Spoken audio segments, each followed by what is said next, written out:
employees na lumalaban. Mabuhay ang mga mag-aaral ng kasaysayan. Tama po ba yun? Yes! Isang pakikisa po sa ating halay. Kami po sa State Universities and Colleges ay kisa natin. Kasama natin kayo sa mga pakikibaka at pagpupugay po sa ganitong mga sama-samang pagkilos. Kanina po meron din kami pagkilos sa UP. May BOR meeting po doon sa usapin ng promotion. Magpapatayo na kami dahil sa kakarampot na mga promotion na ito. Muli sa aming talakayan kanina, sinasabi namin ang nangyayari sa UP sa usapin ng CNA, ongoing po ngayon yung aming CNA, yung Collective Negotiation Agreement, ay pagbati pala sa NCR. Mabuhay ang unionismo dito sa NCR. Mabuhay ang gagaling ng mga guro. Tunay tayong mga ehemplo sa ating mga estudyante. Sa negotiation po namin, kakarampot o dagdag na mga benepisyo. Kaya importante, sabi namin, hindi lamang yung pakikibaka yun sa loob ng universidad. Ang usapin na mga dagdag na benepisyo sa CNA ay dapat nakamahigpit na nakakawin sa pakipaglaban sa usapin ng pagpapataas ng sahod. Ang laban sa loob ng SUC sa mga CNA ay mga malinaw lamang na pagpapakita na hirap na tayo. Sino rito walang utang? Wala. Mga Pinoy, pero mga Londoners. Okay, loan dito, loan doon. Tama ba yan? Okay. So, nasaan ang pera? Diba? Alam nyo ba, sa ating yung pag-aaral, sabi ko nga naman nakaraan, ang nakakatapos lamang ng high school sa Pilipinas ay wala sa kalahati, nasa 43%. Mismo, ang gobyerno ang nagsasabi, wala sa kalahati ang nakakatapos ng high school. At 14% lamang ang nakakatapos ng kolehiyo. Ganong katindi yung problema natin sa sistema ng edukasyon. Napaka-elitista. Pinapalala pa ito ngayon ng K-12. Ang K-12 po ay patitindihin ang elitismo ng sistema ng edukasyon. Tama po ba yun? Dati, sino po rito yung galing sa probinsya? Galing sa kanayunan, mga anak na magsasaka, na nakapag-aral. Ayan, tayo po ay nagpunyagi.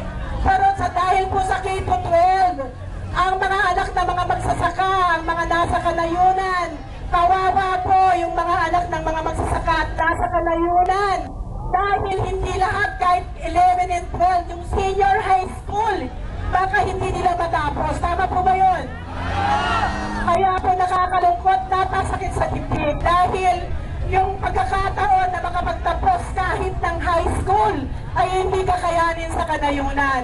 Dahil mismo ang DepEd nagsasabi, hindi nila kaya itaguyod ang senior high school. At sino po ba yung mga pinanganak ng 1970s dyan o mga estudyante ng 70s? Naalala niyo yung NCEE? Yung NCEE talagang sinasabi ay hahatiin ang populasyon ng estudyanteng pwede magkolehiyo.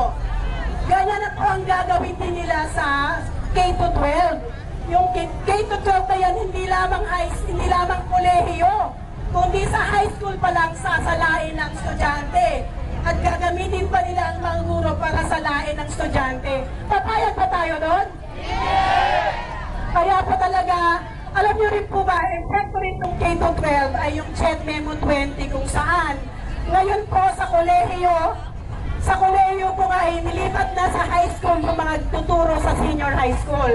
Kaya pong epekto ngayon sa kolehiyo, may mga universidad na natitrete na magsara at may universidad po, binibigyan na nila ng warning ang kanilang mga estudyante, lalo ang contractual, na sila ay tatanggalin na. At sa katunayan po, sa ngayon po, ay magkakaroon na ng notice of strike ang Adamson University kasi tinanggal nila yung presidente ng union. Alam po ba ninyo yun? Kasi pinagre-retiro na silang lahat at unang-una nilang tinanggal ang kanilang presidente ng union. Kaya po, sa darating na araw, kasama nyo kami, ang private schools, ang state universities and colleges. Ang laban po ng isa ay laban ng lahat. Meron silang pambayad sa utang. Alam nyo ba, 790 million ibabayad nila sa utang yung mga kinurakot inuman na administrasyon. Puro sa korupsyon na pupunta ang pera. Yung ninakaw nila Marcos at ng mga nakaraang administrasyon na nangutang sila, binabawas ngayon sa pagbayad utang na pangunahing pinambabayad sa utang ang ating budget. Pero sa state universities and colleges at sistema ng edukasyon, wala sa 3% ang ibibigay nila. Samantalang 6% ang pandaigdigan pamantayan. May pera sila sa pambayad utang ng mga ninakaw, ng mga mandarambong, ng mga administrador. Meron silang pera para sa mga korupsyon na yan. At sa totoo lang, kinuklaw na nila yung NAC. Marami na silang skemang ginagawa kasama ang tinatawag nilang grassroots participatory budgeting, etc. So tayo po lahat bilang mga gurong makabayan, gurong nagmamalasakit sa bayan, gurong alam ipaglaban ang kanyang karapatan, tayo po ay magsasama-sama. Ang dagdag na laban ng unyon sa dagdag na benepisyo ay kakabit ng laban sa dagdag na sweldo. Ang mga kakarampot na ipagwawagi natin ay bahagi ng epekto sa atin ng krisis sa sistema. At sana mga mahal kong guro, kami rin po ay naglulunsad ng Suspend K-12 Alliance. Sana po kayo po ay makiisa sa Suspend K-12 Alliance na ito, kung saan alam po natin 100,000 mahigit na mga kawali at guro ang mawawala ng trabaho sa 2016 at 400,000 estudyante ang madi-displace by 2016.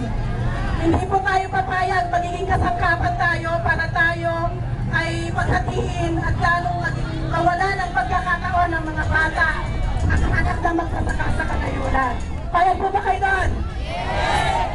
Okay, so uli po, ang tagumpay ng Unyon sa sama-samang pagkilos na mapanalo sa unionismo through the CNA ay bahagi rin ng pakikibaka sa taas na sahod, pagtataas. Pero sa esensya po, ang laban ng unionismo, ang laban sa kalsada para sa dagdag na sweldo, ay napakahalagang tungtungan dito at leksyon po ay ang sama-samang pagkilos. Mabuhay ang kilosang guro, mabuhay ang mga guro nakikisa sa mga mamamayan sa usaping pambayan, laban sa korupsyon, hanggang sa pagpapatalsik sa buhong ng presidente ng Pilipinas ang si Pinoy. Wala siyang pera para sa mga guro, wala siyang pera para sa social services, pero may pera siya para sa corruption at sa kanyang mga paglalakbay. Muli, mula sa state universities and colleges, mula sa mga guro sa pampublikong sektor at sa mga guro sa tertiary education, sama-sama po nating sisimulan ang proteksa sa eskwela. Simula pa lang ito ng ating paglaban.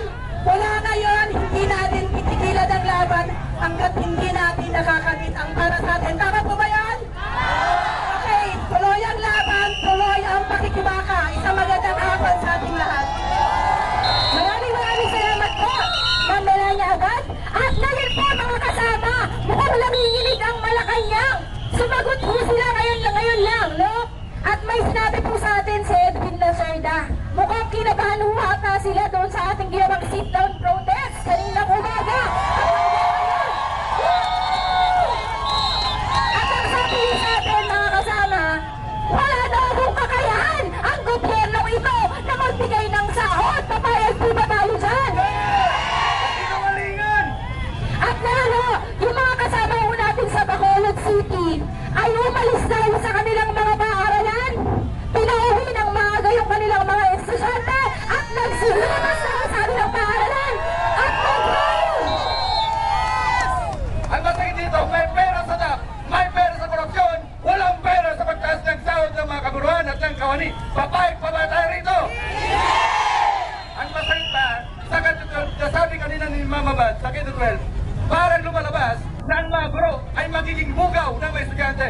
Magiging bugaw dahil tuturuan natin sila para sila ay makapag-abroad, magtrabaho sa ibang bansa, magpalipid sa ibang bansa na pwede naman napunduhan ng gobyerno para dito mismo sa ating bansa magkapaghanap ng trabaho ang ating mga mag-aaral. Pero hindi yun ginagawa ng ating gobyerno.